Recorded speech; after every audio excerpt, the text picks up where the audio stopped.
afternoon, members of the press. We are honored to announce that we have completed the investigation in respect of contractual arrangements involving Ministry of Finance, MOF, Ghana Revenue Authority, GAR, and Strategic Mobilization Ghana Limited, SML, and we are pleased to share our conclusions with the public. And owing to the immense national interest attached to the case and the persons involved, we are going to go into a little bit more detail than we usually do. So please pardon us, this is important. In a written complaint dated 18 December 2023 and addressed to the Special Prosecutor by Evans Eziamo Mensah, Ajua Adubia Owusu, and Manasseh Azuri Awuni, journalists with the Fourth Estate, a non-profit investigative journalist project of Media Foundation for West Africa, the complainants petitioned the OSP to investigate contracts between MOF, GRA, and SML for possible corruption and a breach of the Procurement Act. The Special Prosecutor, upon determining that the complaint was within the mandate of the OSP, promptly authorized relevant officials of the OSP to commence preliminary investigation into the matter in accordance with Regulation 51B of LI 2374. The preliminary investigation was conducted with as little intrusion into the privacy of individuals and the business operations of corporate entities as the circumstances permitted. Presidential intervention. Following extensive media coverage on what had become known as the SML scandal, the President of the Republic, by a letter dated 29 December 2023, appointed KPMG Ghana, KPMG, an audit, tax, and advisory services firm, to audit within 2 weeks a transaction between GRA and SML. The President stated the following as KPMG's terms of reference. A, conduct an audit to ascertain the rationale on its assessment performed prior to the contract approval by GRA and assess how the arrangement aligns with specific needs. Assess the appropriateness of the contracting methodology, verifying compliance with legal standards and industry best practices in the procurement process for the selection of SML. Evaluate the degree of alignment between current activities and the stipulated contract scope, identifying any deviations. Evaluate the value or benefits that SML has so far offered to GR through its engagement.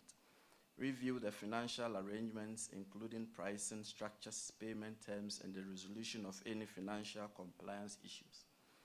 And finally, submit a report on your findings on the above together with appropriate recommendations.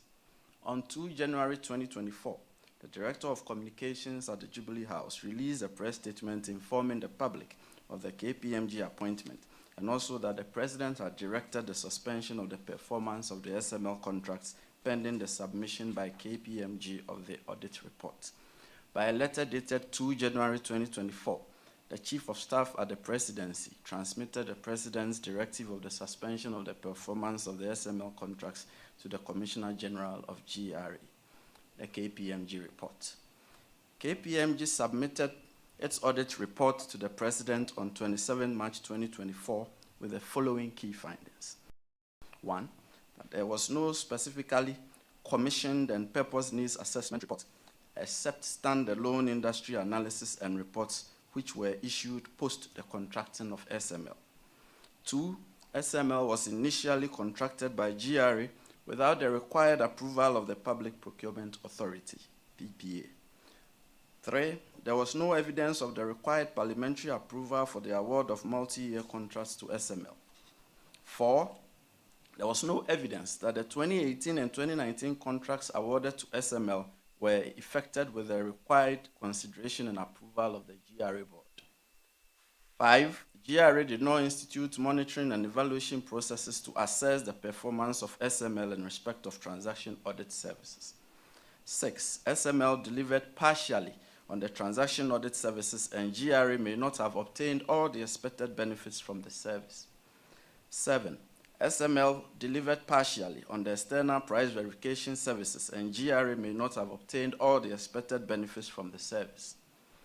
8, in respect of measurement audit for downstream petroleum, there was reported incremental volume that is attributable to the involvement of SML determined at 1.70 billion liters for the period, which translates to incremental revenue of 2.45 billion cedis attributable to the involvement of SML. 9. In respect of upstream petroleum audit, SML was yet to deploy and implement its system to commence operations at the time of the KPMG review, and that activities toward implementation have been halted following the President's directive to suspend the performance of the contract. And 10. SML was yet to commence measurement audit of the minerals sector at the time of the KPMG review. On the back of their key findings, KPMG offered the following relevant resolution options by way of recommendations. First, they said the Consolidated Assurance Revenue Services contract signed in October 2023 presented complexities, including legal and cost value concerns that needed to be resolved. That if the contract is terminated, it could trigger specific financial obligations on the government of Ghana, GOG, and GRA as follows. A, liability to settle SML for services rendered but not yet paid. B, GOG and GRA are not entitled to a refund of any compensation already paid to SML, regardless of the termination clause.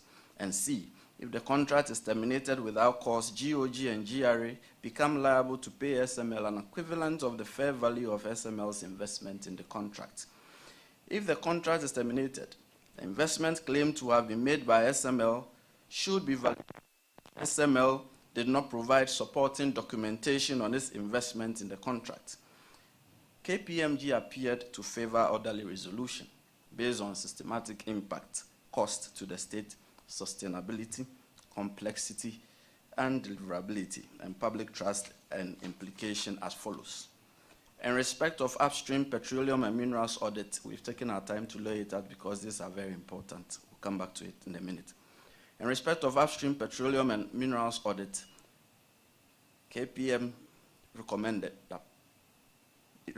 parliamentary approval should be sought to regularize the contract, that the contract should be subjected to a technical needs and value for money assessment to ensure that the services are justified and the fees are proportionate to and commensurate with the services rendered, and that MOF, GRA, and SML should conduct extensive engagement with relevant stakeholders to ensure awareness creation and stakeholder buy-in and alignment.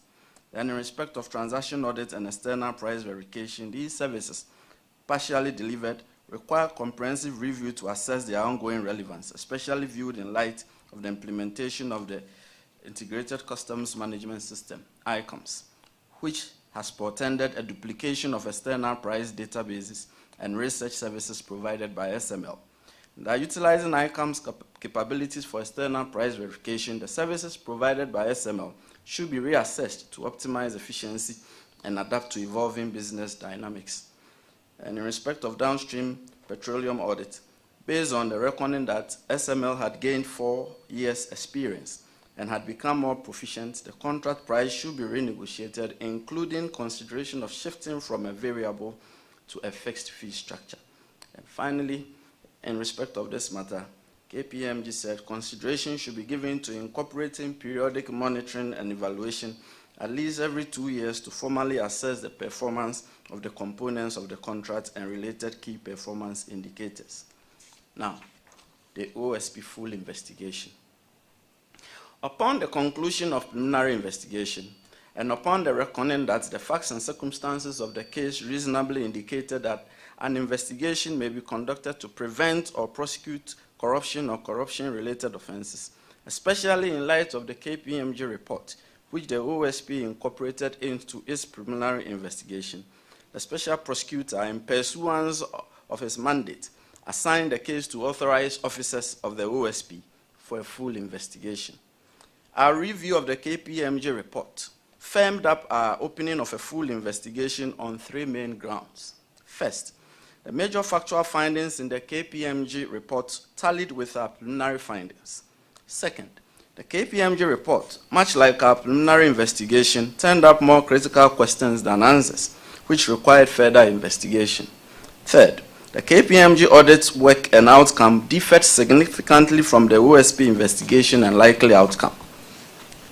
Members of the press, While KPMG rightly identified the overall objective of its assignment as reviewing the work and activities of SML in relation to the contracts with the state and assessing the propriety of procurement and contracting processes as well as the appropriateness of cost-value analysis in the performance of the contracts, the OSB's work in this case is a criminal corruption and corruption-related investigation of not just assessing the propriety and appropriateness of acts and activities in the context of the SML contracts, but also examining the criminal culpability or otherwise of implicated persons, which is wider in scope and outlook than the audit work of KPMG.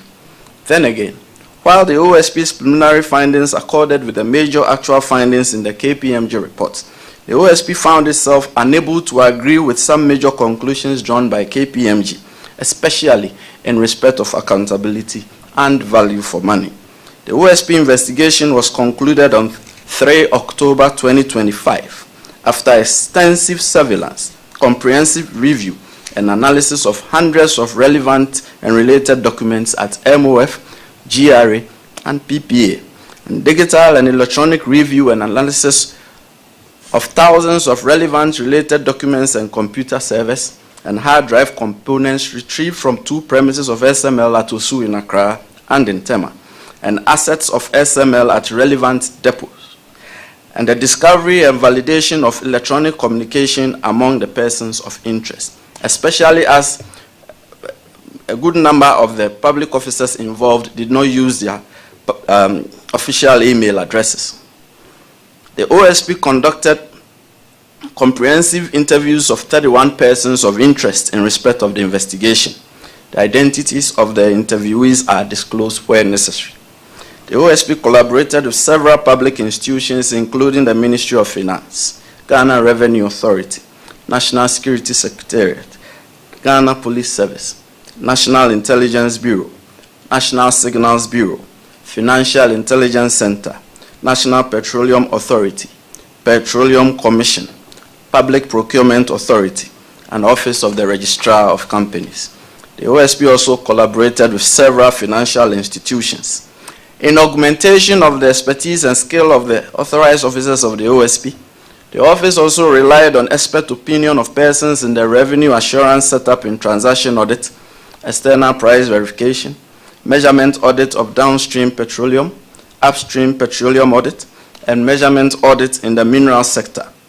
KPMG officers also assisted the OSP in the verification of their own analysis and conclusions. The OSP investigation establishes the following. 1.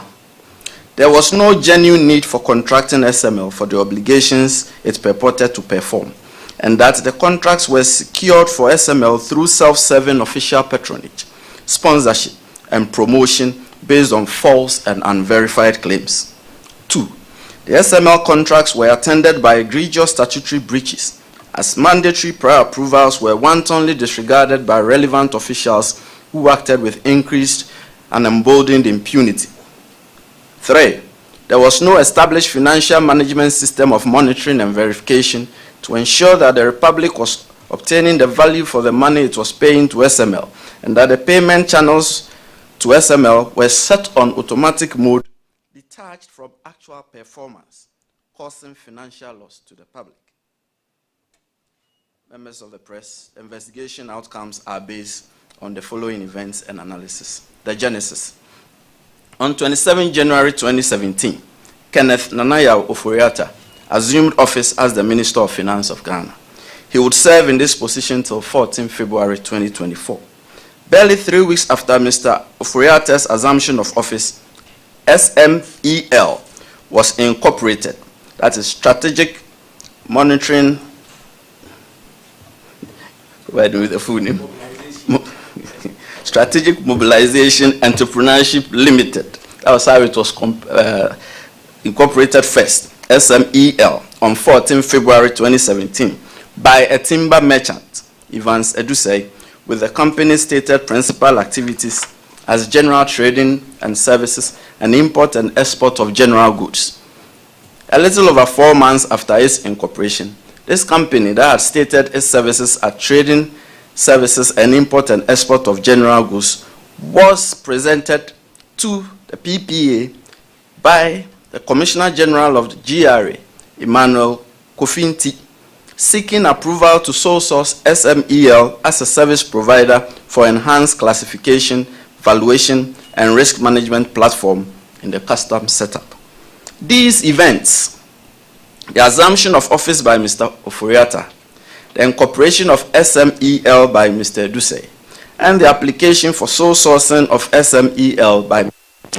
seemed unrelated at first glance. However, a closer look at subsequent events from June 2017 to 14 February 2024, when Mr. Ofori-Atta's tenure ended, show a tightly knit and non-coincidental association of the prior identified events as the precursors of a masterful and mischievously crafted scheme designed by Mr. Ofori-Atta immediately upon assumption of office and throughout his tenure as the chief promoter, patron, and sponsor of the company, and the previously unseen power that unlawfully force-fed the company into the revenue assurance drive of GRA through a series of reckless decision-making and management and flagrant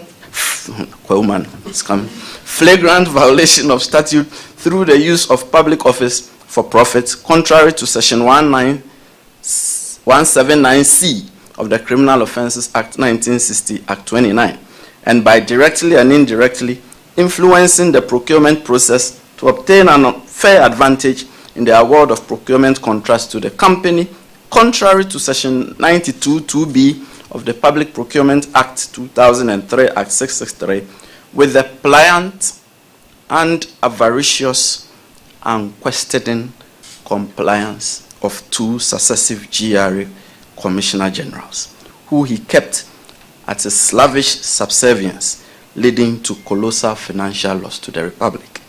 By December 2024, SML had been paid a total amount of 1,436,249,828 cedis, 53 pesos. The OSP investigation also showed that the company was incorporated for the sole purpose of employing it as a vehicle to ride on official patronage and sponsorship erected on false and contrived acclaim and attributes for the award of public procurement contracts in the revenue assurance setup. The SMEL period. First application by GRA to PPA. By a letter dated 16 June 2017, Mr. Inti, then as Acting Commissioner General of GRA, requested PPA for approval to engage SMEL through single source procurement under Section 40A and B of the Public Procurement Act for enhanced classification, valuation, and risk management in the context of the payment of duties and levies on imported goods.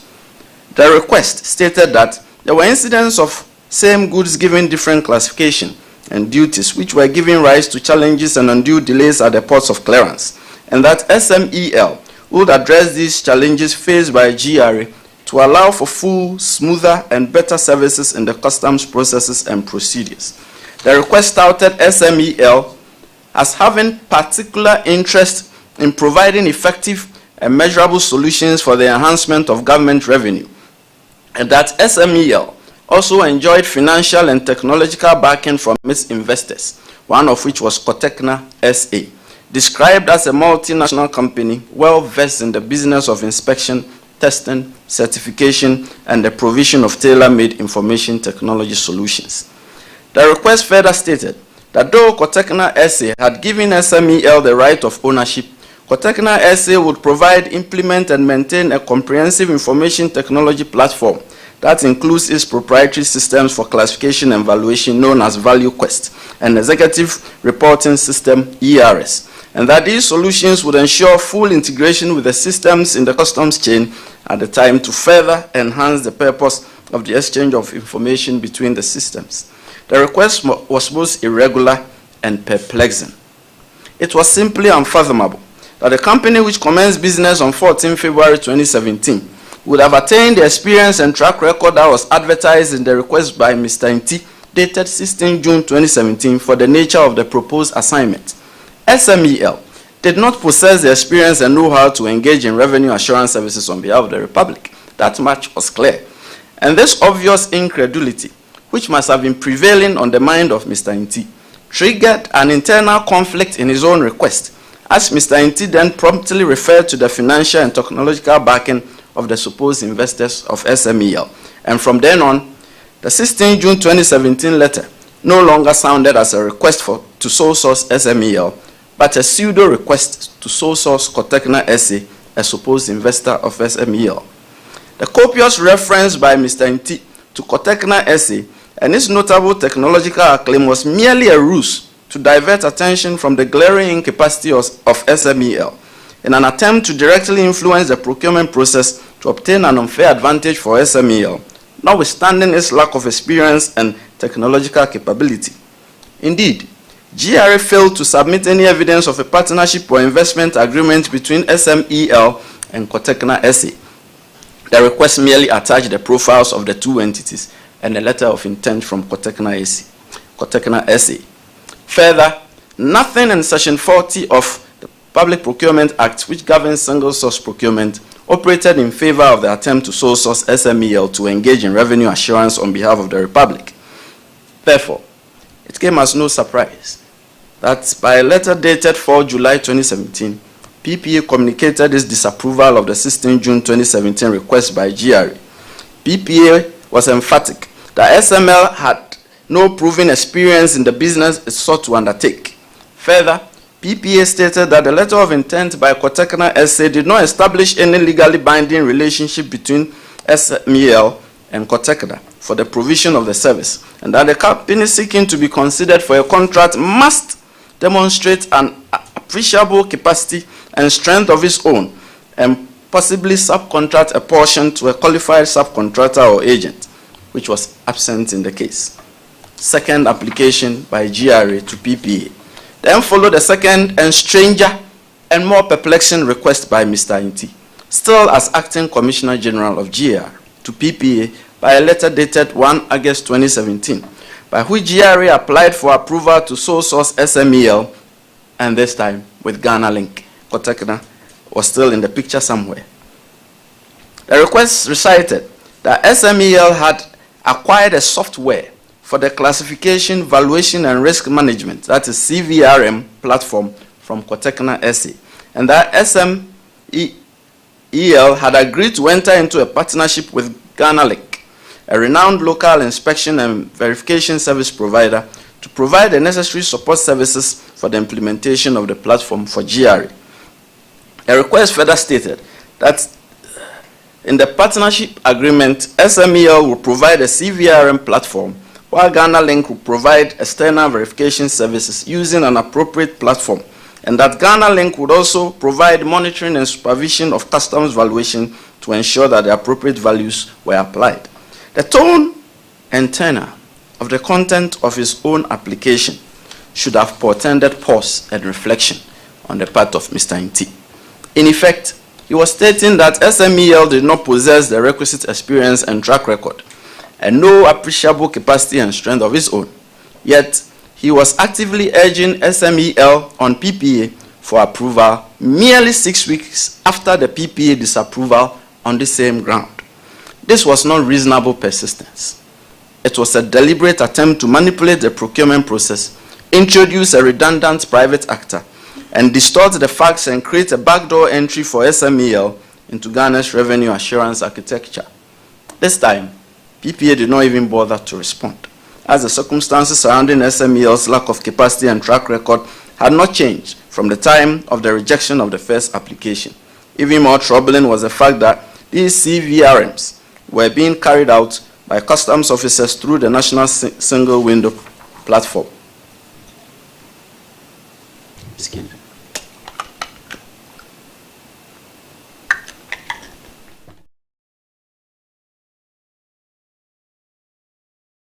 He did not relent. He repeated a second application to PPA. Seeing that PPA had not responded to the second GRA application 6 weeks after the request was transmitted, and the powerful behind-the-curtain chief promoter, patron, and sponsor of SMEL, Mr. Ofori-Atta, was insistent on pushing the company into revenue assurance space through Mr. Inti. Mr. Inti repeated the second application by GRA to PPA for the sole sourcing of SMEL and Ghana Link by a letter dated 14 September 2017, which was almost word for word with the 1 August 2017 request. PPA certainly had had enough by this time, and it responded by a letter dated 29 September 2017 and rejected the second repeated GRA request. PPA forcefully stated that SMEL has still not shown any proven capacity in terms of experience and provision of similar assignments intended to be undertaken under the proposed joint venture agreement with Ghana Link. PPA also noted that the relationship between SMEL and Ghana Link did not provide the needed joint capacity to undertake the assignment, since SMEL would not be responsible for the bulk of the assignment by GRA's requirements. PPA signed off by stating that the reapplication by GRA did not address SMEL's lack of capacity in respect of the assignment. PPA did right in our estimation on all accounts on this matter up to this point. And with this, SMEL was blocked from the revenue assurance drive of GRA, or so it seemed. Now, SML. Following these setbacks, a simple but clever second plan was implemented to ensure that the company will certainly be awarded public procurement contracts for revenue assurance, come what may.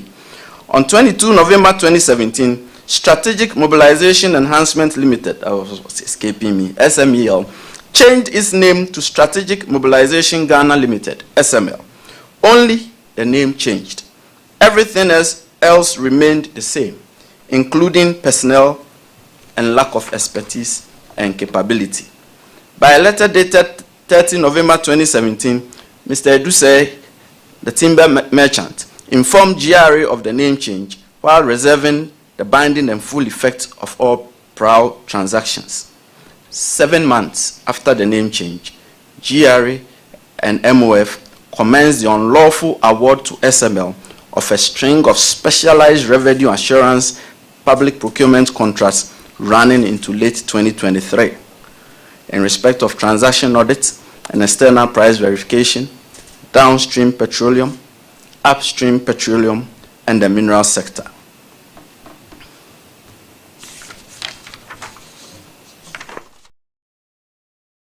For transaction audit services. After the name change from SMEL to SML, the public official promoters, sponsors, and patrons of the company were actively looking for an opportunity to reintroduce the re-Christian company back into their design of awarding its public procurement contracts for revenue assurance, notwithstanding its lack of experience and capacity. The opportunity presented itself in the most unusual way through the enforced wresting of a public procurement contract from a company named West Blue Ghana Limited, through official accretional duress and browbeating. West Blue was incorporated in Ghana on 3 July 2012. It commenced business on 6 July 2012. Its core mandate, as stated in its object, is to facilitate trade reform and modernization programs with a particular focus on ICT implementation and management consultancy. By a contract dated 4 August 2015, the government of Ghana, acting through GRA and MOF, contracted West Blue for the provision of National Single Window Integrated Risk Management, NSWIRM, which entailed the delivery, installation, and maintenance of the project to enable GRA undertake core classification, valuation, and risk management functions of the destination inspection companies which were exiting the sector by 1 September 2015.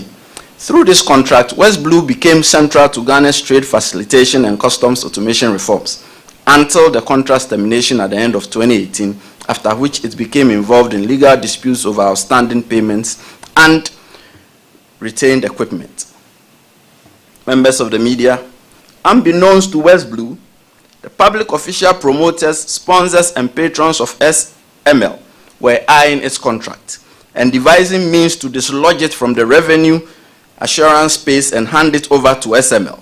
And by a letter dated 21 September 2017, authored by a company named Ports and Customs World Ghana Limited and addressed to the Minister of Finance, the public official promoters, sponsors, and patrons of SML saw an opening, and they promptly took it.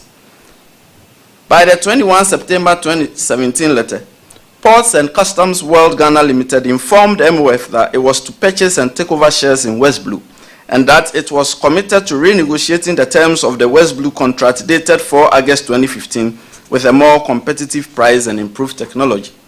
Citing value for money audit by Crown Agents Ghana Limited on the West Blue contract, which recommended the option of renegotiation of the contract to give GOG better value for money, MOF responded to Ports and Customs World Ghana Limited with deadly effect by a letter dated 25 January 2018.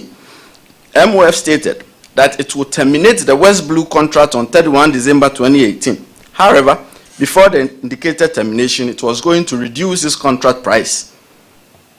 How a cited recommended option of a renegotiation of the contract was drastically elevated to termination of the contract can only be explained by one hypothesis, that the public official promoters, sponsors, and patrons of SML were setting the tone for the unlawful substitution of West Blue with SML without the required statutory prior approvals, and also that the reduction of the contract price payable to West Blue was not a cost-saving measure in the least, but a design with the sole purpose of withering it down, stifling it, and handing its contract over to SML.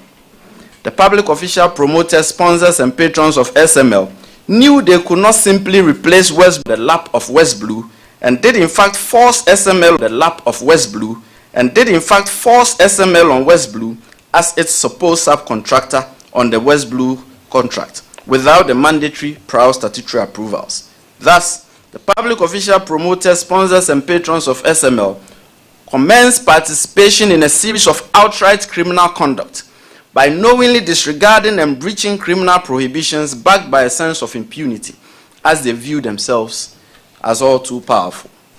First, by a contract dated 1 June 2018, entitled Transaction Audit Services Agreement, and with the parties as GRA, West Blue, and SML, the company, which was rightfully characterized by PPA as having no proving capacity in terms of experience and provision of similar assignments in the sector, was introduced as a supposed subcontractor of West Blue.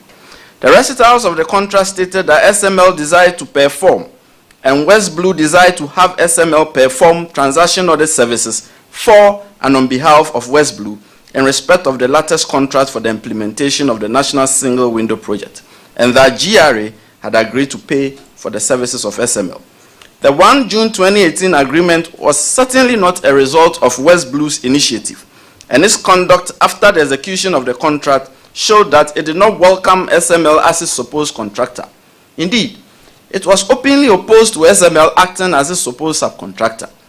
This was not a case of one private entity subcontracting another private entity to carry out specialized services for it in respect of a public procurement contract.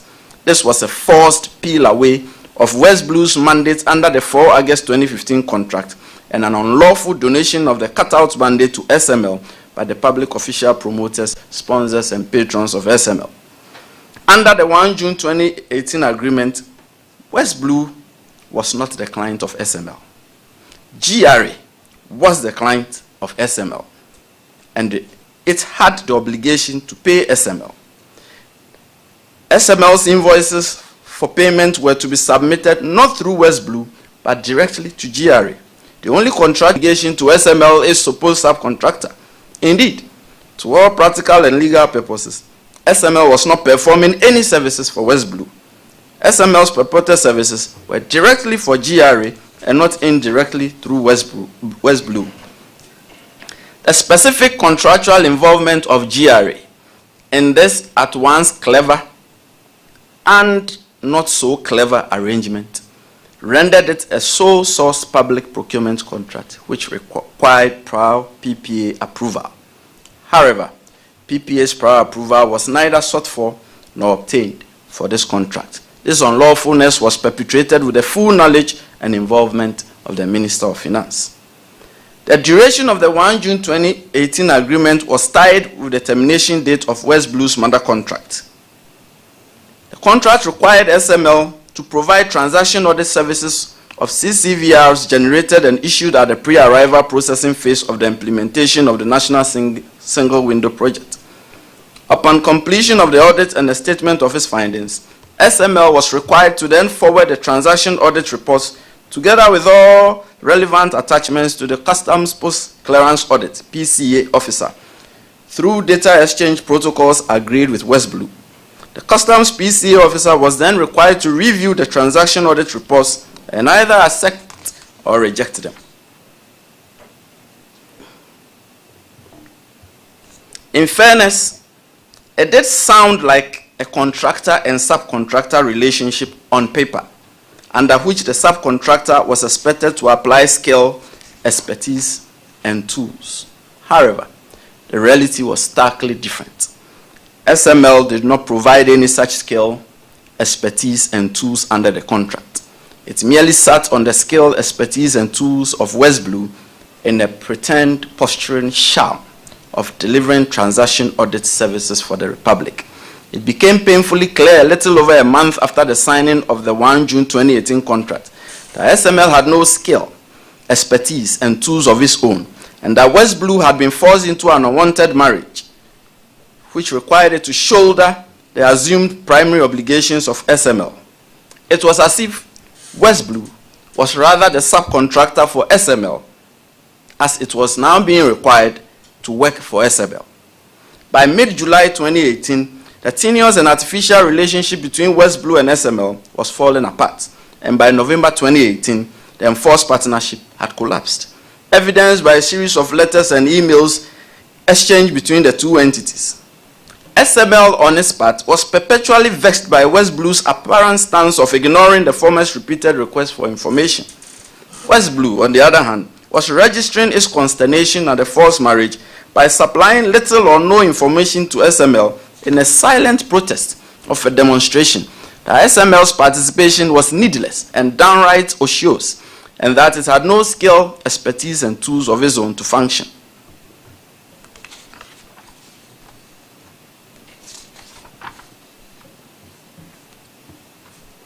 These events forcefully established that the public official, promoters, sponsors, and patrons of SML compelled West Blue to take on SML as a purported subcontractor, notwithstanding repeated rejections by PPA for lack of capacity, coupled with the absence of demonstrated operational need.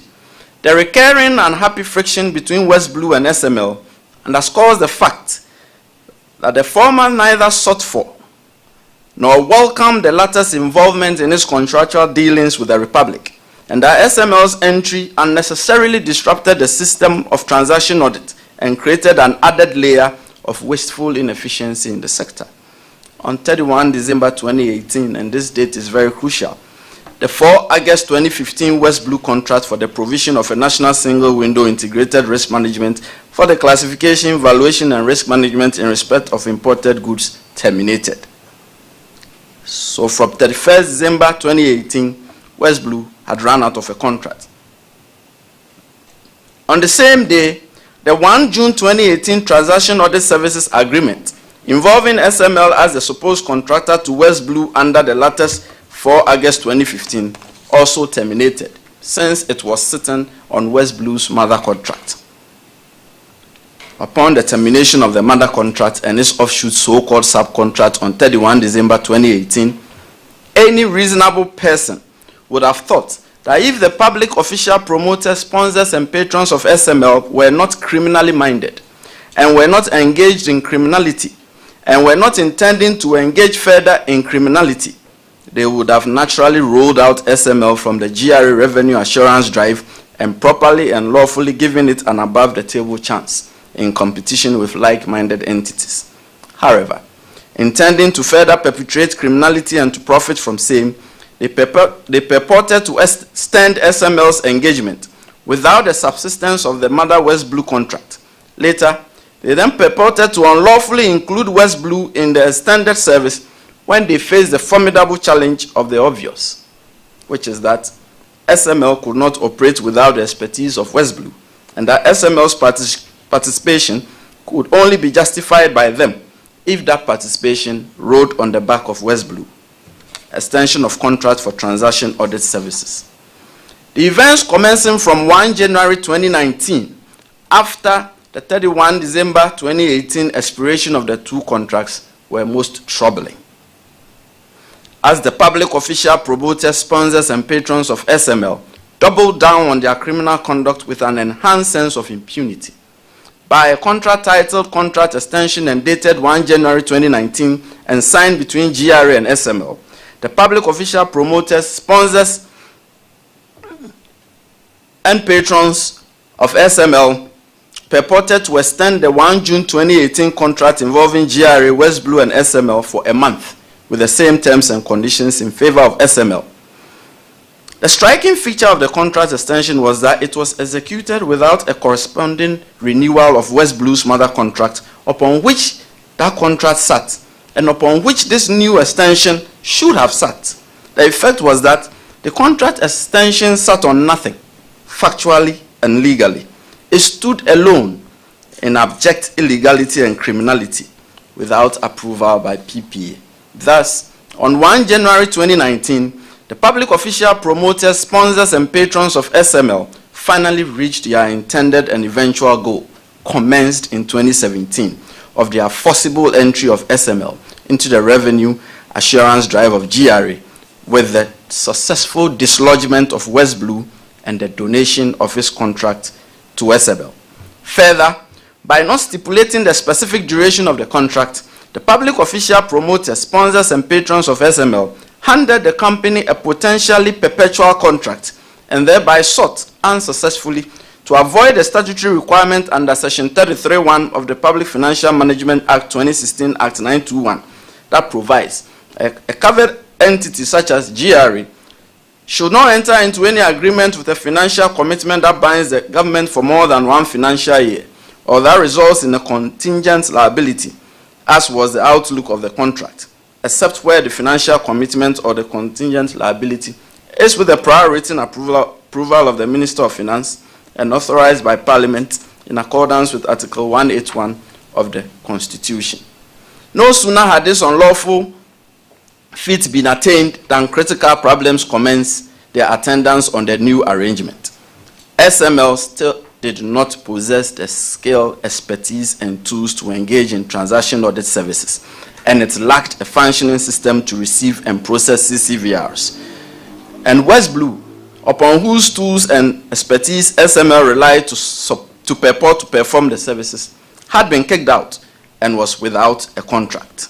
Therefore, the public official promoters of SML decided on a short-lived but brutal course of bullying West Blue further into submission to hand over its work to SML when West Blue had no contracts no longer with the state.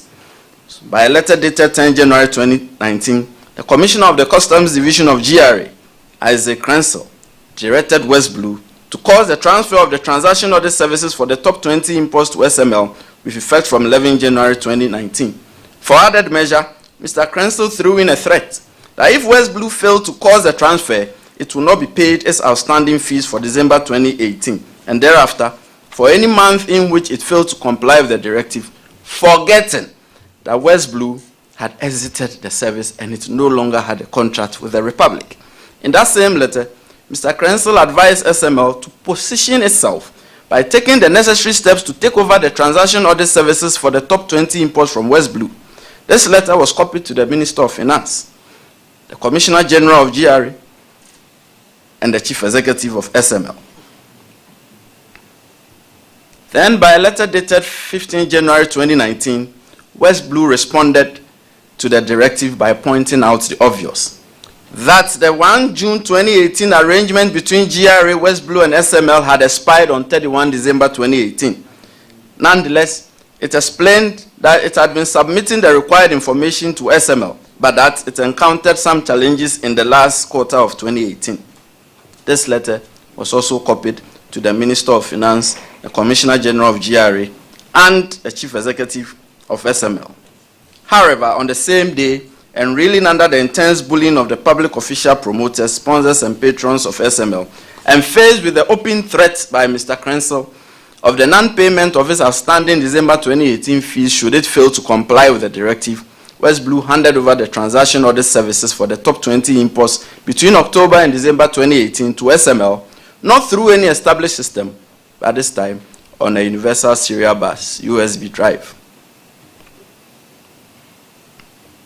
Upon receipt of West Blue's 15 January 2019 response, the public sponsors of SML upped their unlawful conduct.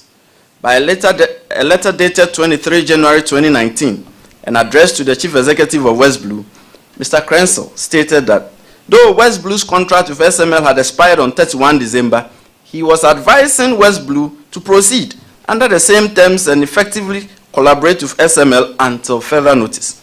This letter was also copied to the Minister of Finance, the Commissioner General of GRA, and the Chief Executive of SML. This directive, dressed by way of an advice, blurred all good sense and the exercise of lawful authority. In effect, Mr. Krensel, by the 23 January 2019 letter, was seeking to effectively resurrect the expired 1 June 2018 contract involving GRA, West Blue, and SML. And by necessary extension, the terminated West Blue mother contract of 4 August 2015 to the benefit of the public official promoters, sponsors, and patrons of SML. Our conclusion becomes even more telling on the consideration that upon retirement as the Commissioner of the Customs Division of GRA, Mr. Krensel took up appointment as the General Manager of SML, coloring his actions while in office as an inducement for future reward of a retirement benefit and use of public office for private benefit.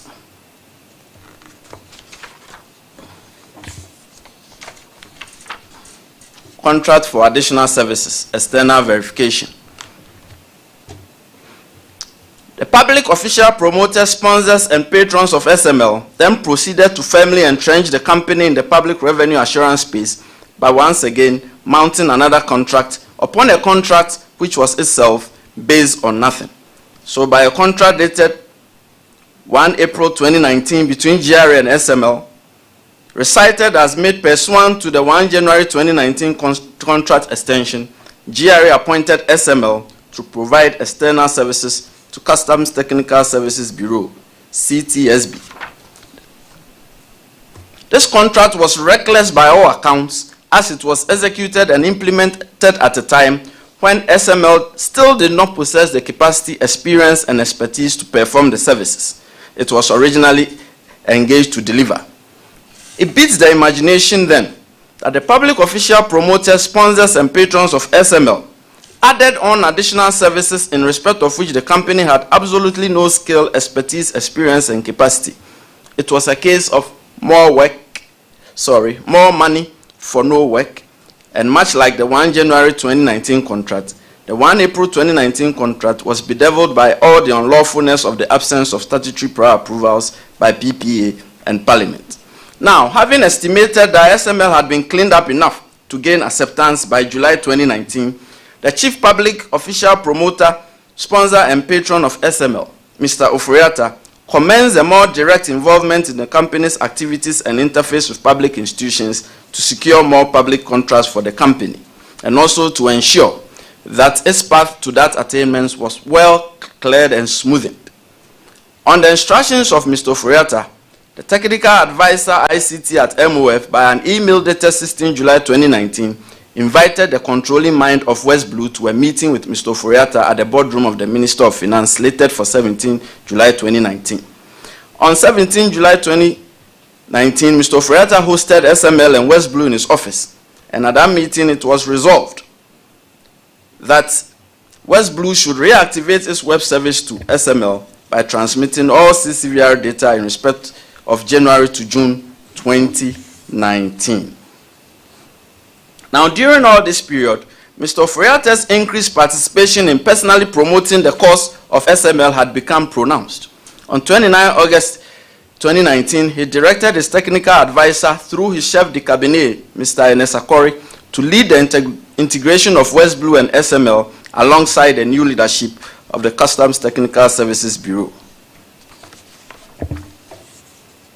Mr. Ofori-Atta was being copied in every email chain, And this is highly significant because as Minister of Finance, he was placed in direct knowledge of SML's operational and tool incapacity, and that it was hardly performing any service to deserve the payment of fees.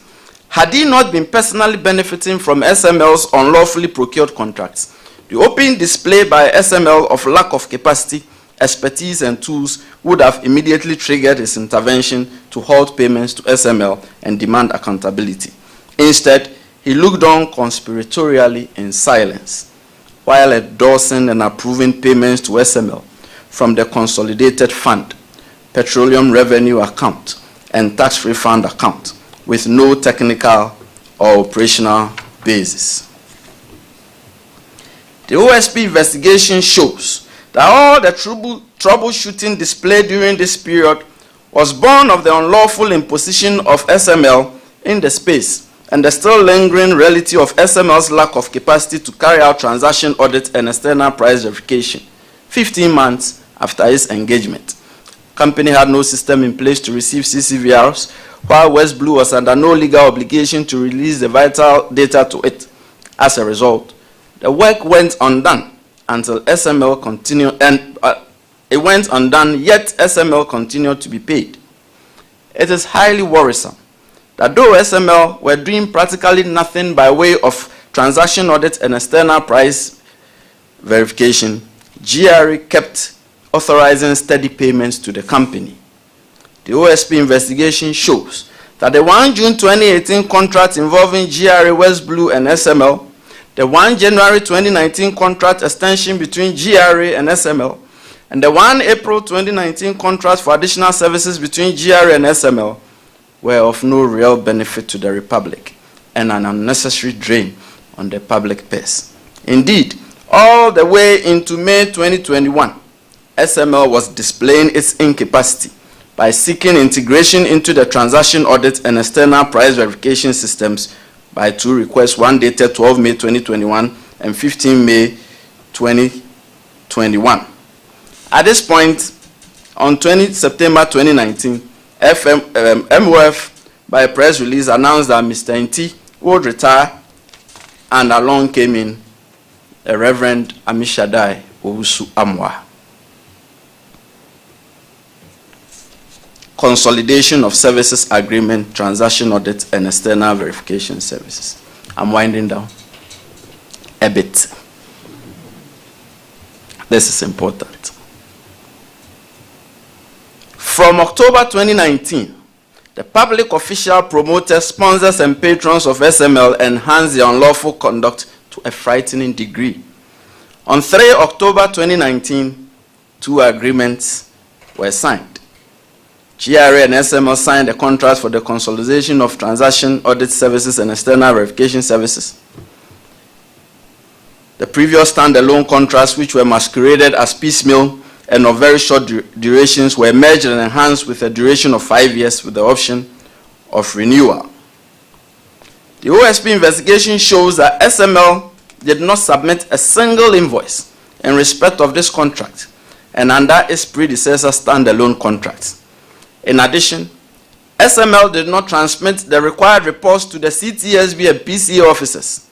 Nonetheless, GRA kept a constant stream of automatic payments to SML under this contract and under its predecessor standalone contracts. Consequently, the unlawful strategic investiture of SML in the public revenue assurance space became a windfall of automatic payments detached from the performance of actual work and without monitoring and verification. On the same day, the second contract was signed with SML for the measurement audit of downstream petroleum products. This referenced the previous contracts, including the ones signed on the same day, that having regard to the expertise of SML in providing transaction audit service, the services being rendered by SML to GRA was being extended to operations within the downstream petroleum sector. Upon this official falsehood, SML was handed another contract to undertake a comprehensive review of workflow and operations within the downstream uploading and offloading points. The OSP investigation shows that the contract for measurement audit of downstream petroleum products was an unnecessary parallel layer since the service was already being performed satisfactorily by NPA, that's the National Petroleum Authority, and customs officials. Also, SML's measuring system was unsuitable for measurements at several depots, rendering its services of no import in respect of those depots. NPA was quite concerned, and it promptly anticipated the clear and present danger of duplication. However, the official promoters of SML were not interested in whatever measures NPA, as the state regulator in the industry, had instituted or was about to institute. The multi-term of 5 years duration of these contracts also bound the government to financial commitments for more than a year and resulted in a contingent liability, and also triggered the requirement for ministerial approval and authorization by Parliament. The OSP investigation did not uncover a prior written approval by the Minister of Finance of the 3 October 2019 contracts. However, Mr. Ofori-Atta's involvement in the procurement of the contracts by his actions show that he firmly approved of the contracts, even if not in writing. Excuse me. Therefore, if the claim in his defense is that he did not write to approve the contracts, and so he bears no criminal culpability, then it is the worst form of dereliction of duty, as the contracts were secured under his direct watch and supervision, and he subsequently wrote to 3 state institutions, GNPC, the Ministry of Lands and Forestry, and the Ministry of Energy, falsely touting the unique expertise of SML under those contracts. On the other hand, if the claim is that Mr. Ofori-Atta was unaware of the execution of those contracts, then it is a debased form of willful blindness for the same reasons. The OSP investigation established that there was no parliamentary authorization for these contracts either. Further, and very troubling, both contracts were signed by Mr. Inti on behalf of GRA on 3 October 2019, although he had retired on 1 October 2019, and Reverend Owusu-Amoah had assumed office as Acting GRA Commissioner General on 1 October 2019.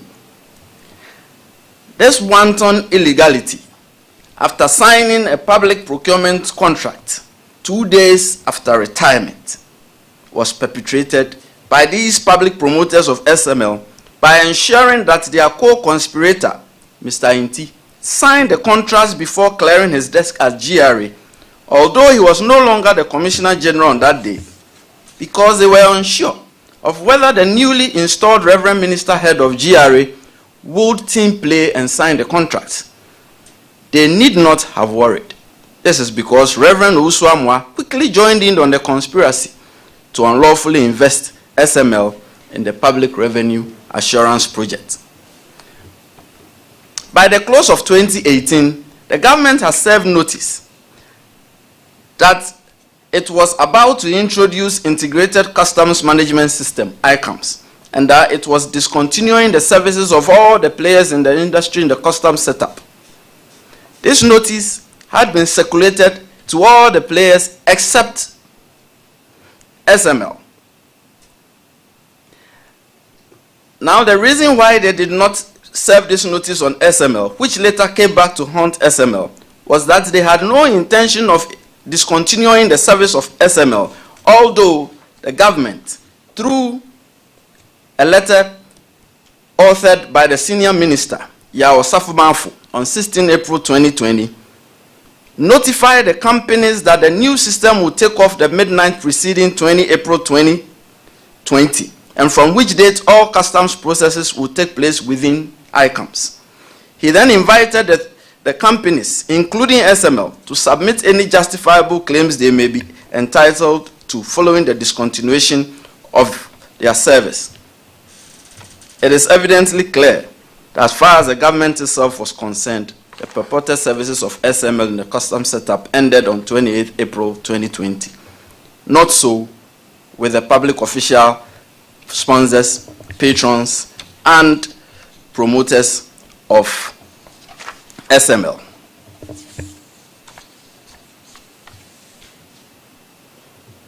in June 2020, by which time Reverend Owusu-Amoah had fully joined the conspiracy, as he had assumed office on 1 October 2019. But without seeing a single invoice backed by a verified report from SML in respect of transaction audit and external price verification services, he was happily signing off and supervising automatic payments to SML.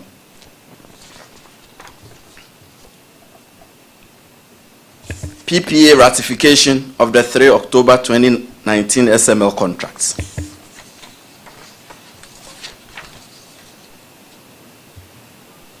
By a letter dated 28 July 2020, the Commissioner General of GRA requested PPA to ratify the October 2019 dual contracts. Crucially, Reverend Owusu-Amoah failed to disclose that in 2017, his predecessor had unsuccessfully thrice presented the company to PPA under a different name, SMEL, which has yet been switched to SML. PPA set up an investigation team the next day with the object of investigating the circumstances under which the contracts were procured without the prior approval of PPA, and the authoring of a report to assist the PPA board to process the GRA's request. The least said about the PPA investigation, the better. The OSP investigation shows that the investigation was shallow and incomplete, and the resultant report was outrightly misleading in parts. Though they had SML's incorporation records before them, the PPA investigators ignored that and rather chose to focus on the objects, Though they had SML's incorporation records before them, the PPA investigators chose to ignore that and rather focus on the application for ratification by the Commissioner General of GRA. Had the PPA investigators paid the slightest regard to PPA's own record of GRA and SML, it would have occurred to them to inquire as to why a company incorporated in 2017 and serially rejected by PPA in 2017 was nonetheless handed the same and additional contracts of grave national import in 2018. In the end, a PPA investigation merely seemed like a box-ticking formality as the investigators ignored PPA's own records on the transaction file of GRA and SML. And they submitted to the board a recommendation that the contracts should be ratified. Now, the Board Technical Committee meeting of PPA, which was held on 26 August 2020, deliberated on the investigation report and approved this recommendation. It seems to us that the PPA board itself was overwhelmed with such requests for ratification, as that was one of 7 applications considered that day. They expressed the grave concern that it had become the norm that public agencies were going ahead of themselves by awarding sole sourcing contracts before coming to PPA for ratification. By a letter dated 27 August 2020, the acting chief executive of PPA communicated to the Commissioner of GRA that PPA had ratified GRA's decision to single source SML to provide consultancy services for transaction audit, external verification, and measurement of downstream petroleum products. Now, the effect of the PPA ratification. Generally, PPA ratification of covered contracts procured without approval does not absolve implicated persons of responsibility of their actions, except where the procurement of the contract was unavoidable in the peculiar circumstances. The OSP investigation is focused on criminal conduct in the context of corruption and corruption-related offenses.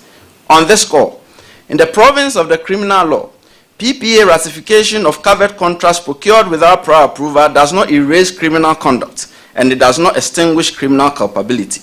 And this is especially so in respect of the inchoate offenses of attempt and conspiracy to commit any of the prohibited acts described under Section 92 of the Public Procurement Act. The OSP investigation shows that the public official sponsors of SML conspired to directly and indirectly influence the procurement process to obtain an unfair advantage in the award of the various procurement contracts to SML, contrary to Section 23(1) of the Criminal Offences Act and Section 92(2)(b) of the Public Procurement Act, And they went beyond this to commit acts in furtherance of the conspiracy. That is to say, they agreed to act together with a common purpose to directly and indirectly influence the procurement process to obtain an unfair advantage in the award of the various procurement contracts to SML.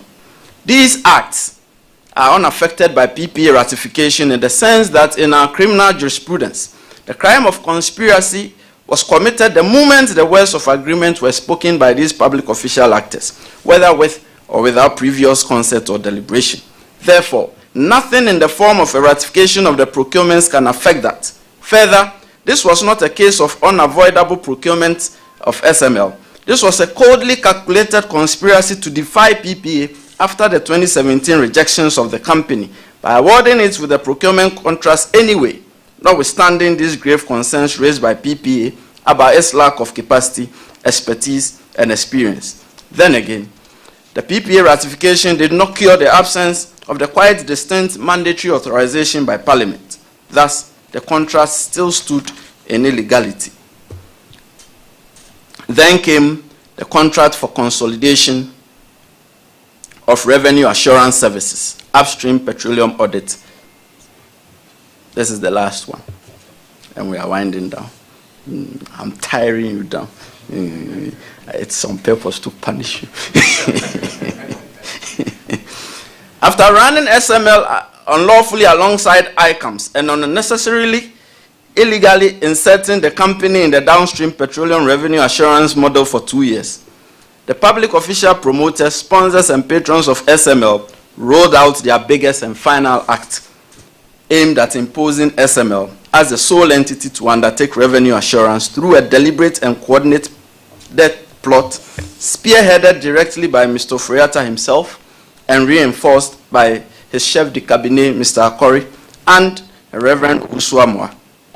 The plan was to consolidate the unlawfully procured revenue assurance contracts and enhance the largesse further to SML by awarding it with upstream petroleum audit and mineral audit services.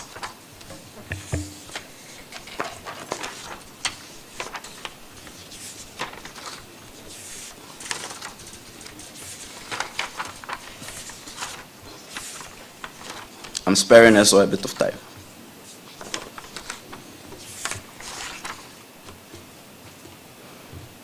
Now, the present status of transaction audit and external price verification services. The OSP investigation shows that the total fees paid to SML under the transaction audit and external price verification contracts amount to 506,728,334 cedis, 21 pesos, between July 2018 and December 2024. These payments were effected automatically, contrary to the terms of the various contracts, without reference to actual work done, and without the submission by SML of reports to the PCA and CTSB units for verification, and without the submission of invoices by SML, notwithstanding the reality that SML performed very minimally or at all by way of these contract services.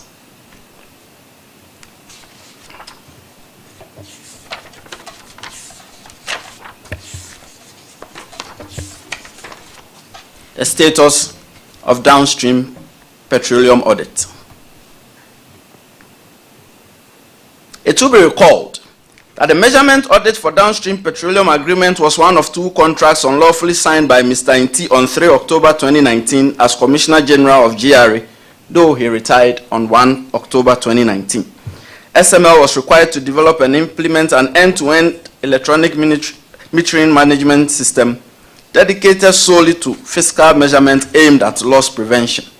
By deploying very accurate computerized fiscal metering system, identifying quantities of petroleum products delivered to the bulk distribution center depots per day and month. Excuse me.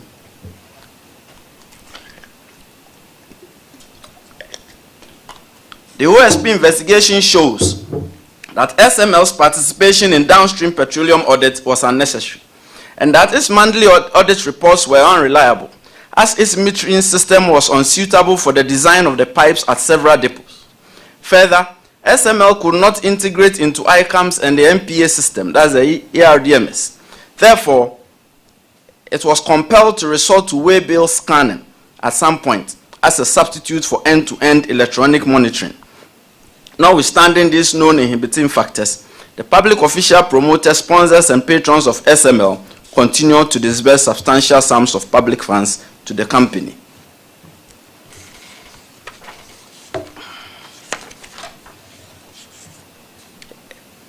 In early September 2020, SML submitted its first audit report for July, August, and September 2020.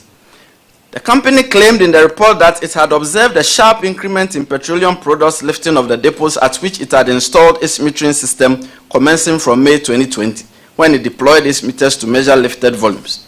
In addition, it stated that its readings for the period were about the same as that of MPA, and that this attested to the fact that its readings were reliable and could be depended on for the revenue assurance processes. Further, the company claimed that the pattern of increase could be attributed to the effective monitoring by the introduction of its electronic meter monitoring system and the vigilance of customs officers. This report drew a sharp rebuttal from the Commissioner of Customs Division of GRA, Colonel Damois retired. By a letter dated 3 September 2020 and addressed to SML, he stated, "Your report on revenue savings has been considered. However, we are unable to accept conclusively that the growth in revenue is a result of the installation of meters by SML." Notwithstanding this remarkable awareness of SML's false claims, Colonel Damois neither recommended suspension nor insisted on remedial action, and he participated in the contrived system of unjustifiable payments to SML, even when further evidence of SML's technological incapacity came to his attention in April 2021 through the service provider for ICAMS. SML continued its fantastically false claims into early 2021.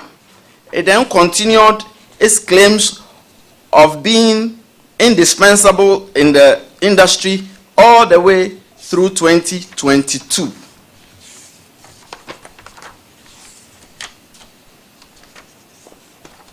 However, in the first half of 2023, SML was made to confront reality. It changed its tone in its audit reports as a result of design unsuitability problems discovered in respect of its meters, and that corrective measures were required for accurate readings. The language in its June 2023 audit report was subdued. It declared that the volumes declared in ICAMS tallied with that recorded by SML. From August 2023 running into 2025, its language became contrite and restitutive, as now the ICAMS volumes began outstripping SML's readings. Members of the media, the OSP investigation shows that SML's meters were Honeywell VersaFlow TWS 9000W multipath ultrasonic flow meters. And according to the Ghana Standards Authority, which is the custodian of weights and measures, these meters are attractive for measurements in the oil and gas industry because of their non-intrusive clamp-on installation, which does not require welding or cutting, and that the use of these meters ensures high accuracy as opposed to single-path ultrasonic flow meters. However, on SML's own showing from its audit report from August 2023, added to an operational shortfall of not having fixed meters in at least 5 depots, its metering system was encountering substantial physical and operational challenges in a good number of the depots, resulting in inability of measurements tabled as follows. 1. SML's meters were unable to measure residual fuel oil because the temperature and fluid viscosity were too high for clamping and performance of ultrasonic flow meters. 2. SML did not measure volumes at depots that load products at atmospheric pressure using natural gravity, because ultrasonic flow meters are unsuitable for work in such conditions. 3. SML did not measure volumes at depots where flows of petroleum products go through underground pipelines, since it was physically impossible to clamp the meters on underground pipelines. To address some of these concerns, SML perennially expressed the intention of installing an automatic tank gauging system. It fixed 8 out of 29 depots. The OSP investigation also discovered that the high discrepancy in readings that SML kept reporting from June 2020 through December 2022 was largely due to SML's meters reading vibrations and sounds from trucks, as they discharged petroleum products at night. Further, the meters sometimes recorded pressurized water used in washing the pipes and driving products through the pipes. The OSP investigation shows that the public official, promoters, sponsors, and patrons of SML were fully aware of the accused shortfall of SML service in the downstream petroleum sector, yet they persisted in their patronage by permitting it to operate and religiously authorizing payments to it while they remained in a lethargic state of willful blindness. This could only have been for their private benefit. Indeed, as recently as January 2025, SML was exhibiting inability of comprehending the loading process through ERDMS and ICAMS. This was evidenced in a letter dated 17 January 2025 by the head of petroleum operations at GRA addressed to the managing director of SML.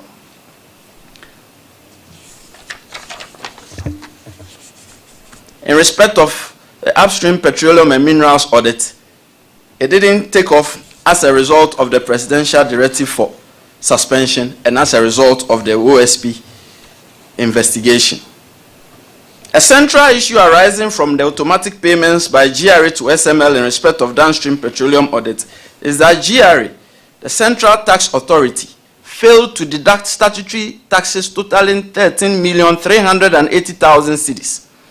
GRA subsequently, in July 2024, offset this tax component. However, the penal component of 18,800,000 cedis remain outstanding. In addition, there is an outstanding pay-as-you-earn tax liability of 346,967 cedis, 53 pesos. Now I'm coming to an end. The KPMG audit and the OSP investigation. We recall that while OSP's preliminary findings accorded with the major factual findings in the KPMG report, the OSP found itself unable to agree with some major conclusions drawn by KPMG, especially in respect of accountability and value for money.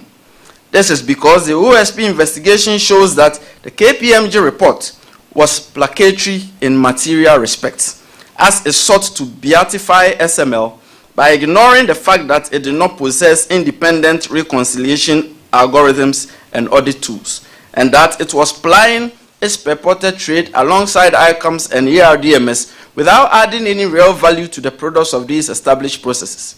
Indeed, the causal relationship KPMG sought to draw between improvements in the downstream petroleum audit sector and SML services was non-existent.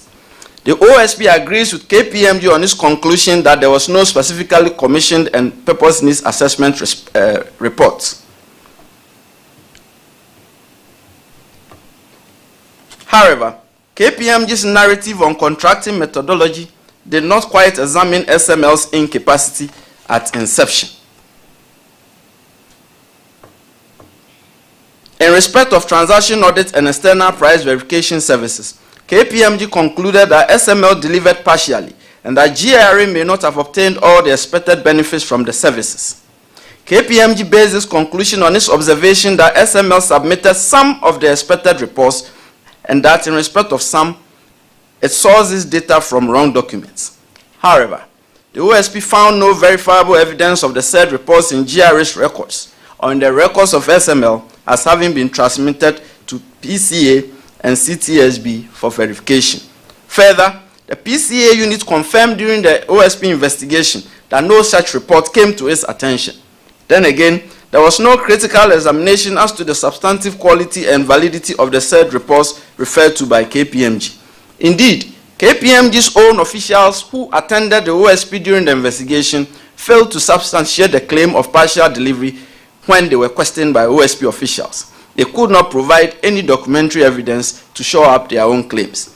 Then, there is the payment methodology which tells a different story, which is that GRA was paying SML automatically without the submission by SML of a single invoice backed by verified reports.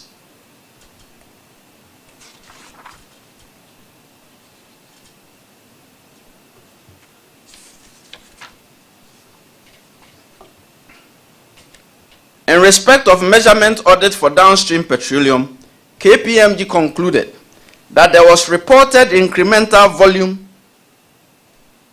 that is attributable to the involvement of SML determined at 1.70 billion liters for the period, which translates to incremental revenue of 2.5 billion cedis attributable to the involvement of SML.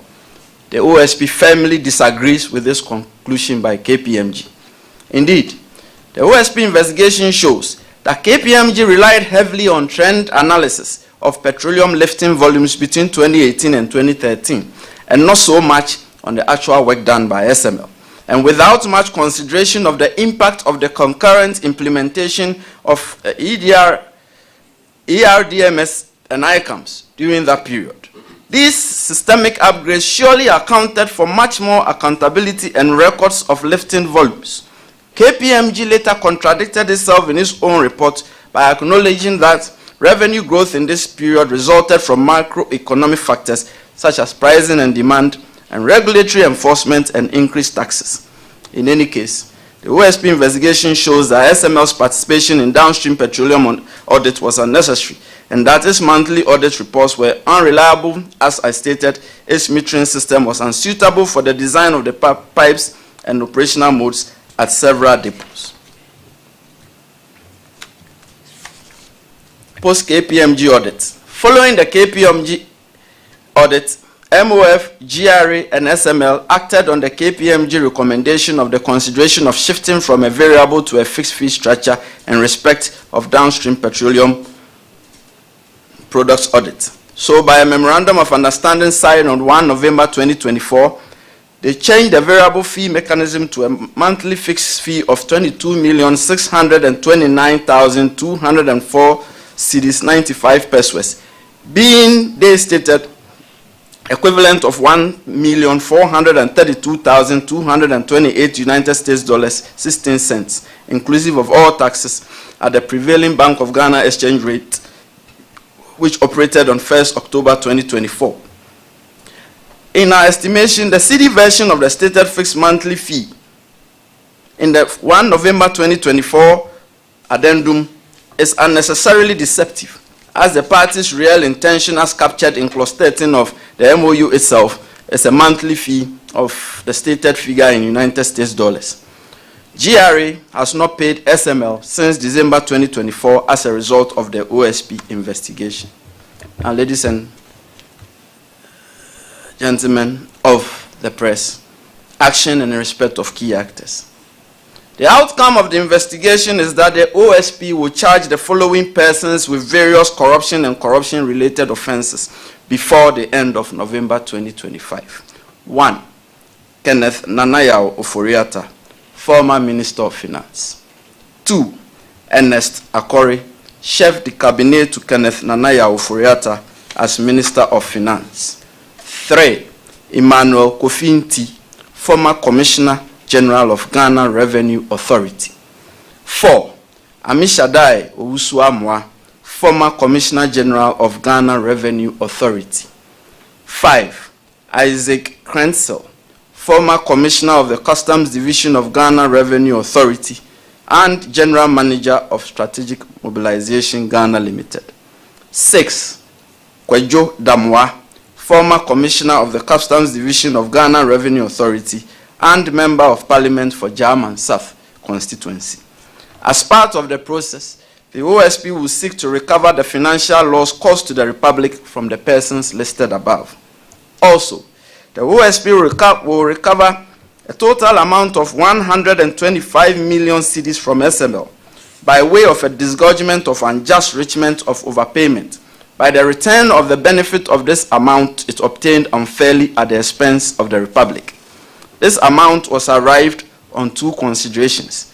First, the participation of SML in the public revenue assurance regime was based on largely undeserved automatic payments detached from performance.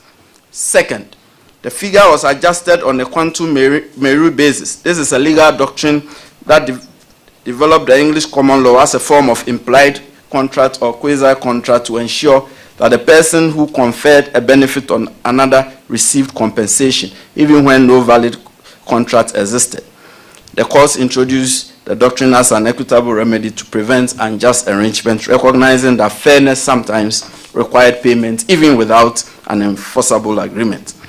In the present context, the OSP configured a doctrine in respect of adjusting the fair value of the investments made by SML in pursuance of performing its obligations under the various contracts, even where the contracts were procured unlawfully and even where services were minimally performed or not performed at all, on the back of SML's reasonable expectations created under the various contracts which were awarded to it by high-ranking public officials who represented ostensible authority and statutory and regulatory compliance to that private company. The investments include the setting up and maintenance of 2 offices by SML, one in Accra and the other in Tema, the hiring of employees, the payment of employees' salaries and attendant statutory payments, the acquisition of vehicles, the acquisition of and installation of ultrasonic meters and automatic tank gauges, and the procurement of a transaction value assessment system, TVAS. I have 2 very short recommendations, and I bring it down. The circumstances surrounding the enforced insertion of SML in the nation's quest for increased revenue were regrettable, unlawful conduct, and reckless financial decision-making. Indeed, this was a case of unnecessary and wasteful pretend revenue assurance, except for comparison purpose only. Even then, the basis of the supposed comparison was a collection of disappearing acts of no worthy utility. And even now, some officers of GRA are issuing letters and statements along the lines of the pretense that this has been worthwhile for the nation. Such statements are feeble attempts at face saving, and they do not operate to extinguish the criminal culpability of the public official promoters, sponsors, and patrons of SML. However, there is much wisdom and force in the institution of real revenue assurance, as it involves the identification, prevention, and correction of revenue leakages, thereby enhancing the public purse. In the estimation of the OSP, GRA did right by finally terminating the transaction audit and price and external price verification aspects of SML's engagement in November 2024. The OSP recommends that that termination should be made to lie where it fell, as SML showed a classless non-performance of the service it was unlawfully engaged to perform in the sector. Further, the OSP can neither choose nor recommend contractual partners for public institutions. Therefore, if in the estimation of MOF and GRA, they are desirous of retaining SML in other areas of revenue assurance, then critical needs assessment should be performed, and the ministry and its regulatory agency must ensure that all statutory and regulatory prior approvals and licenses are obtained, and further, that contractual obligations are mounted on expertise, experience, and capability based on responsible value for money verification and monitoring constructs. The OSP highly commends Evans Eziamo Mensah, Ajua Adubia Owusu, and Manase Azuri Awuni. We are very grateful for your service. Ghanaians, thank you. Extradition matters. It would occur to you in my submission that the main suspect in respect of the concluded SML investigations is the former finance minister, or a former finance minister, Kenneth Nanayao Ofori-Atta. We recall that in February, the OSP declared him a fugitive from justice and placed him on our list of wanted persons. The OSP drew a lot of flack that we were going after a very sick person. But our intel told us, and we very well knew, and we kept insisting and telling Ghanaians, that he just did not want to come into the country voluntarily to answer to these charges. We did not relent, even in the face of the negativity. We went ahead. When we relaxed, placing him on the list of wanted persons on representations that he may show up at a certain time, some members of the public took it as weakness in us. Although what we were doing was that if a person says that they are so ill that they cannot show up, you grant them that regard for them to heal before they come in. But on his own stated date, he failed to show up, whereupon we placed him back on the list of wanted persons. Then we drew more negative flack that we were talking too much. But all that time, we knew exactly what we were doing because our intelligence was solid, that this person just didn't want to come to the country voluntarily. By March of 2025, we had collected all the evidence that we needed to aid in the prosecution of this matter. However, two things were outstanding. One, we needed official verification of a lot of the items that we had intercepted, especially in respect of communication. And this required the input of our major foreign partners. Indeed, the packet arrived on Monday in validation of what we had way back in March. Then, early June, I think it was 10 June, we carried out further searches and seizures at two offices of SML, one in Accra in Osu and one in Tema. And there we retrieved computer servers and hard drives that had to be subjected to forensic examination. This work is not done overnight. And it is upon this reason that we informed the Attorney General when we kick-started the extradition process that the dockets had not been bound up yet because we were waiting for something. At the OSP, we do not talk lightly. We knew what we were waiting for, and we have them fully now. We have uncovered all that is contained on the computer servers and the hard drives. And now on Monday, with the gracious assistance of our major foreign partner, we have the validation of the evidence that we had way back in March 2013. So, on 2nd June 2020, we triggered the extradition request because by March, as we said, we had all the evidence we needed. We only needed official validation of them. And that is why we triggered the extradition request on 2nd June 2020 through the Chief of Staff. The past few weeks, we are once again drawing negative flack that we who put him on our list of wanted persons, that the OSP that declared him wanted, that the OSP that declared him a fugitive from justice, that the OSP that went to Interpol in record time of 48 hours and placed him on Interpol's red notice, we were stalling the case and that we were wasting time. But once again, as I said, we knew what we were doing and we knew what we were waiting for. And last week when the Attorney General addressed the media, he said something very poignant.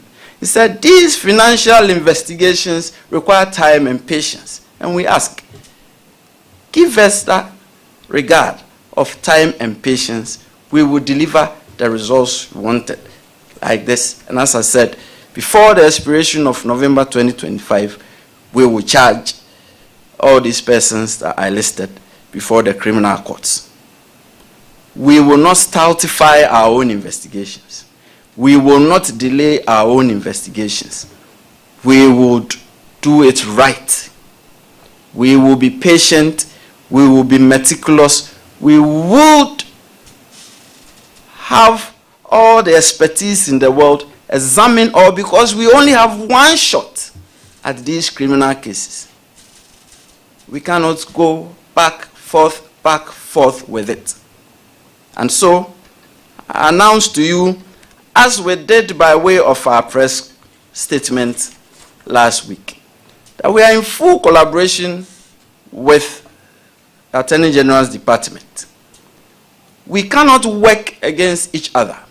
We are working for the same cause, which is the cause of the Republic of Ghana. And we cannot be at loggerheads. We cannot be in dispute. Sometimes personalities and how one wants to do something may clash a bit, but that should not be taken as dispute or disagreement. Many of you do not know my relationship with the Attorney General. He is like a big brother to me. He taught me at Legon, and he also was part of my training. Indeed, we formed a firm together. And indeed, I was like his foreman even when he was putting up his first building in Accra. This is our relationship.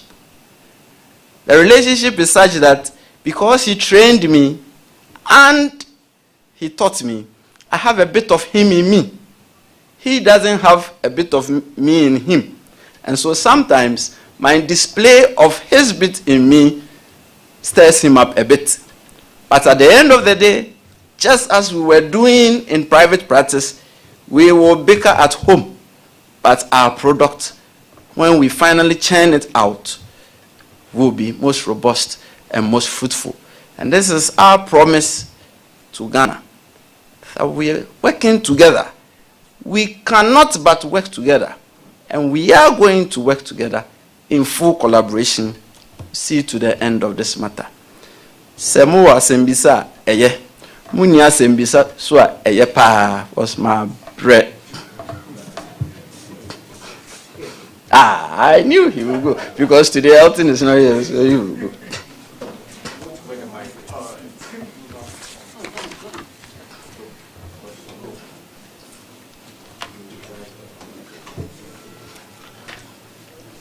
Thank you very much. My name is Ibrahim Hassan. I work with you, yes,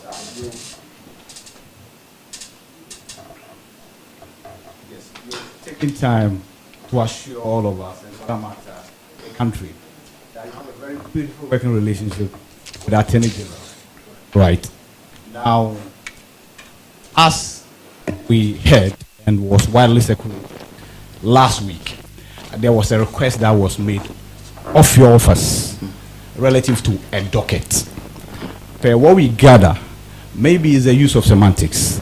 Maybe if it had been an investigative report, the story would have been different. What do you say to that? And somebody just sent me a message to ask you that if Ken Ofori-Atta applies and obtains a U.S. citizenship, what becomes of your case against him? Do you think I remember all this? Okay. We are taking like 3 in a row. Right, my name is Mawina with TV3. With respect to the investigations that the office has been undertaking with respect to Mr. Ken Ofori-Atta, I know that the SML is one of such investigations which the Office of the Special Prosecutor said it was engaged in. Does this mean the others have come to an end, if we can call it that, or these other investigations are running concurrently, even as you say that you're going to proceed and charge Ms. Ofori-Atta? With respect to the docket, the conversation was that it had not been submitted. You've just told us that the final piece of confirmation you were waiting for arrived on Monday. Does this mean that, is there a timeline with which you can give us that you're going to submit this docket now to the Attorney General, because there's quite a lot of interest with respect to that as well?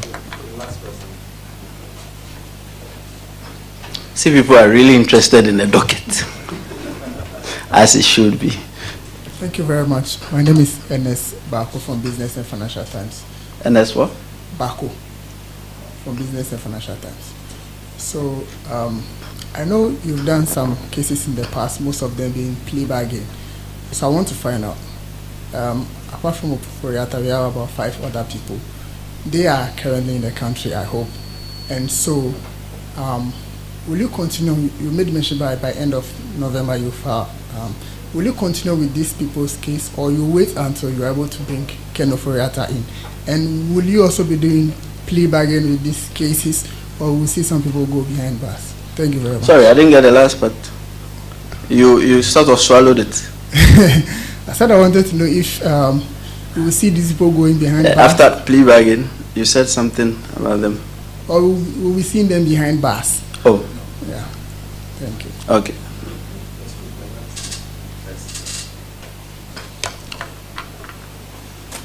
See, the first person who asked the question who got it right. It's really about semantics. Okay? See, extradition requires a lot of complex dealings. You know, why is it going through the Attorney General? It's because the Attorney General is the central authority when it comes to these things. In some matters, the Minister of Foreign Affairs is the central authority. So if the Attorney General wasn't the central authority and we could just go, we would have just gone. The Attorney General is not the only in the chain. When it goes through, it goes through our mission and it comes all the way back around to us because we initiated the process. It is unfortunate that there is talk about we have been asked for a docket and we have refused to give the docket and all. That is beside the point. That is not the issue at all. The issue is that you need to get it right the first time. You don't keep going back and forth. You need to get it right the first time. So when on 13th June we responded to the Attorney General and we said that the docket is not yet boarded up. We meant exactly that. Now someone asked about timelines and all. That's not how we do these sensitive cases, to give timelines in the public domain, especially as the final decision will not be taken by the OSP.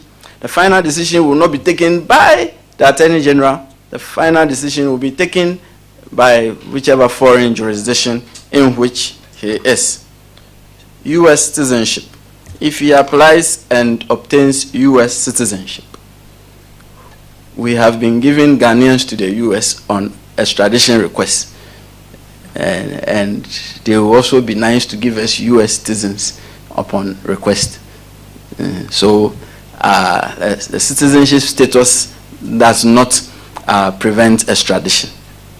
Only that when a person is a citizen of another country, it is more difficult to extradite the person to a foreign country. But we'll still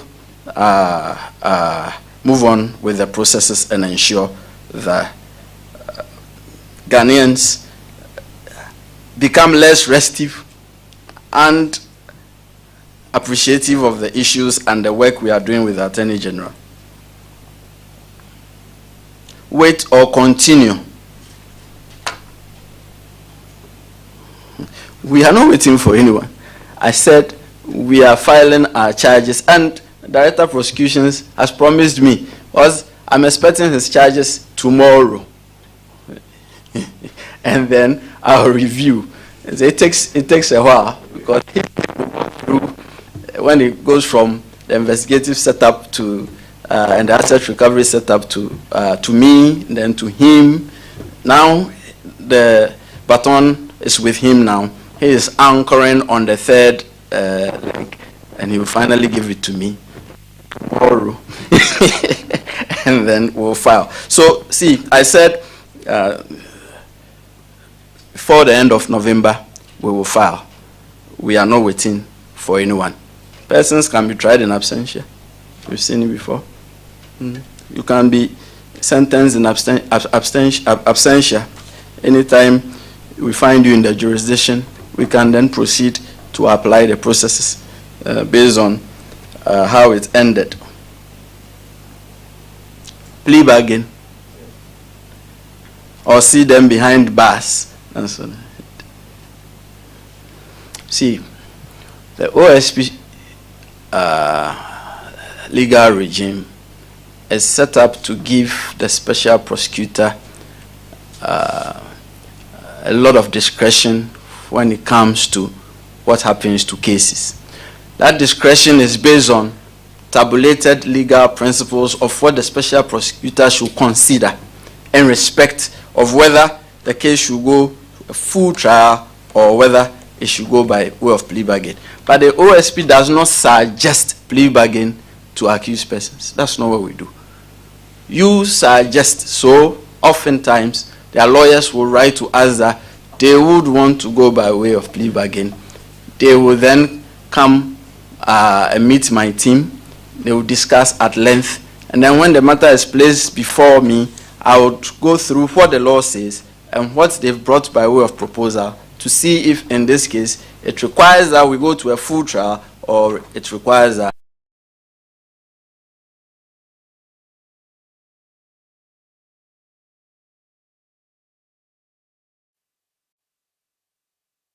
comes for a plea bargain. Did I want to see someone who pocketed 35,000 go to jail for, let's say, 5 or 8 years, when the person had offered something in the region of 200,000 that we can take and give to the state? The discretion by the law, I was way too happy to get 200,000 instead of